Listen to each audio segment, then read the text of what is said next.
আসসালামু আলাইকুম প্রিয় দর্শক এবং সাবস্ক্রাইবার। আজকে একটা চিত্র দেখাই। যেমন ধরেন এটা যে একটা হাইওয়ে রোড। এখানে গাড়িগুলো থেমে আছে, অটো সিগন্যালে থামে, সবসময় অটোমেটিকই চলাফেরা করে।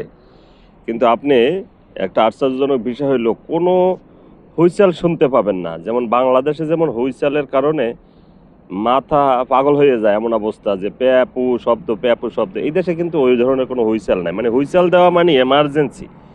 এমার্জেন্সি ছাড়া কিন্তু কখনোই তারা হুইসেল দেয় না।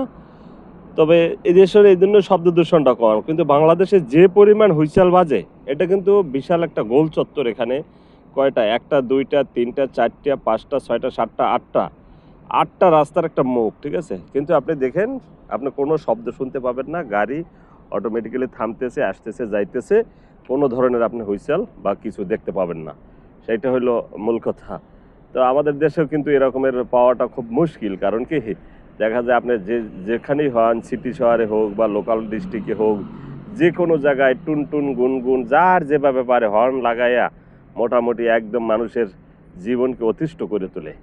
তবে আমাদের দেশের যারা আছে বড় বড় কর্তা ব্যক্তিরা, তারা কিন্তু সবসময় বিদেশ ভ্রমণ করে, কিন্তু তারা কিন্তু এখান থেকে কোনো যে পদ্ধতি নেয় না যে কেন আমরা এটা বন্ধ করতে পারি না, রাস্তাঘাটে চলাচল করা যায় না, হর্নের যন্ত্রণায় অতিষ্ঠ হয়ে যায়।